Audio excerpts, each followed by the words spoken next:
Welcome to the Temple of the Sacred String.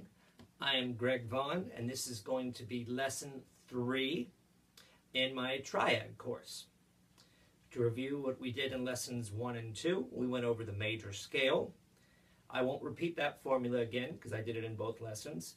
We discussed the nature of triads, and we went over the major triad shapes and inversions, and the minor triad shape and those inversions. So we've done 6 shapes so far.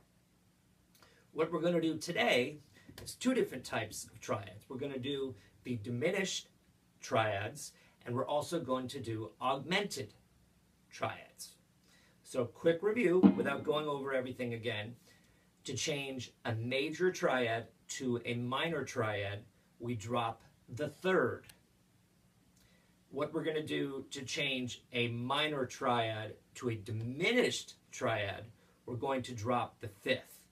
So I will show you that whole progression. Here's the major. I'm just going to do just the basic position, not all the inversions first.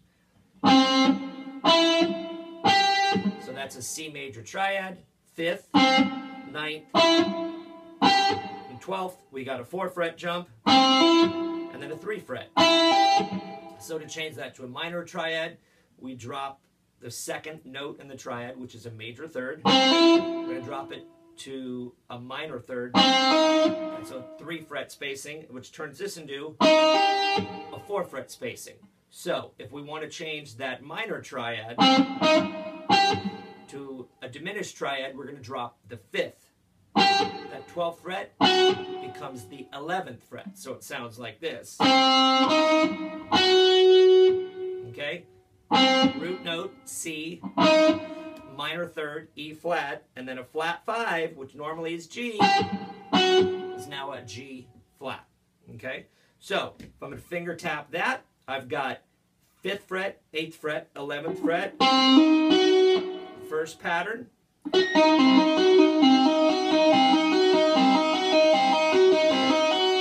That's the top note, middle note, bottom note, middle note. Here's the 2nd pattern, top note, bottom note, middle note, bottom note. Okay, now, to do the first inversion, we're going to move this first finger up to what was the 2nd note. Now it's the 1st note. We can use our pinky right here, or a 3rd finger, whichever way you want to do it. That's going to go on the 11th, just like before. So now we've got the 8th and 11th, and we're going to throw this C note that was on the 5th fret. Now is all the way up here on the 17th fret. Now this is a wacky spacing, because now we have 3 frets followed by 6 frets. 3 frets and 6 frets, that's a diminished triad first inversion. So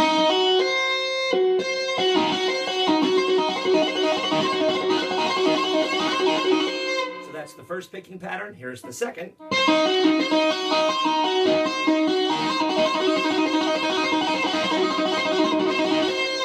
Okay, now for the 2nd inversion, we're going to slide the first finger up to the 11th fret. And this note is going to be, you're going to do a big stretch there of 6 frets, which is a lot more doable when you're higher on the neck. Try to do that down here, and you got to be like Steve Vai or an alien or something to have the flexibility to do that. But up here, hopefully, all of you can do this eventually. So I'm doing 11th fret, 17th fret, and then 20th fret. So now I've got a spacing of 6 frets and 3 frets. And that's going to be the diminished triad 2nd inversion. So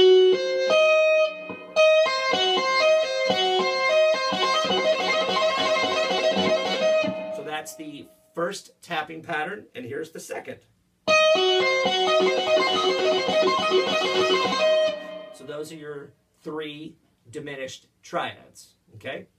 Now for the augmented, a lot of people don't even really understand what an augmented chord or triad is, let alone know how to incorporate it into a solo over a chord progression that throws in an augmented chord because augmented chords aren't necessarily used a lot in pop and rock songs or country songs. They are, they're just, of course, not nearly as common as major, minor, and diminished. The reason for that is augmented chords do not happen if you stick to the strict major scale. And even all 7 modes of the major scale, there is not a note spacing or fret spacing that's going to give you an augmented triad or shape. What the augmented triad is a 1, a 3, and a sharp 5. So, starting again from the C on the 5th fret of the G string, that's a 4-fret jump, okay, from 5th fret to 9th fret, and then instead of going to the 12th fret, like a normal major triad, we raise it 1 to make it augmented. We raise that 5th 1 fret, or a half step. And you'll notice that spacing is 4 frets, followed by 4 frets.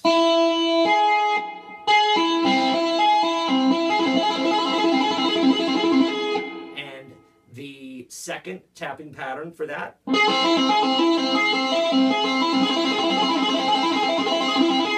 here's the magic of augmented.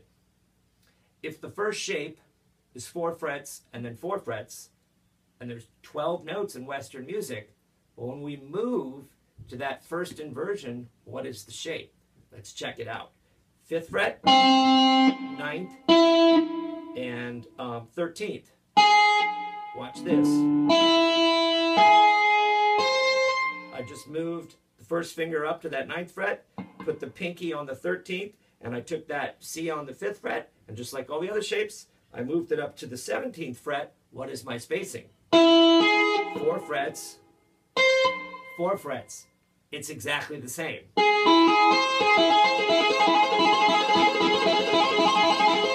Here's second pattern.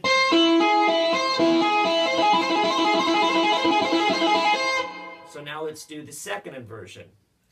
What do you think the formula is going to be for that? Let's move the first finger up. There's 4 frets, and then 4 frets.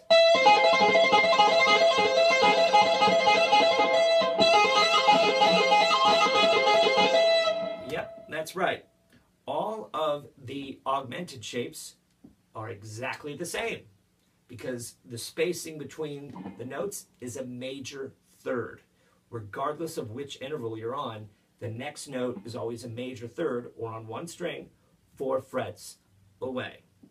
So, you now know 3 major triad shapes on one string, 3 minor triad shapes, 3 diminished triad shapes, and you could say you know all 3 augmented shapes, but they're all the same. So it's up to you. Do you want to count it as 1, or do you want to count it as 3? If you want to sound cool and be impressive, what the hell, say 3. You now know 12 triad shapes. What we're going to do in future lessons is learn how to do the triads on 3 strings, learn how to play the triads on 2 strings, and things really get fun when we do what can be called open or split triads, where we're skipping over intervals, and that really creates a lot of space in music. If you listen to Eric Johnson, you've heard open or split triads a lot. So please review those minor and, diminished and augmented triads I just taught you today. Practice your finger tapping and go back and go over the major and minor triads and take a song that you know the chords for. Nothing difficult. Start with something really simple and repetitive, maybe like a 4-chord loop to a song you already know or your own song, and try to make up finger tapping patterns, not just using those basic 1-3-5 shapes, but 1-3-5, 3-5-1, and 5-1-3. Start to play around with that, and you'll realize you can do a lot more now that you know the inversions. And that is going to lead us to what's called voice leading. We're going to go crazy on that with not only the single string triads, but the 2-string, the 3-string, and the open or split triads. Have fun. I'll see you next week.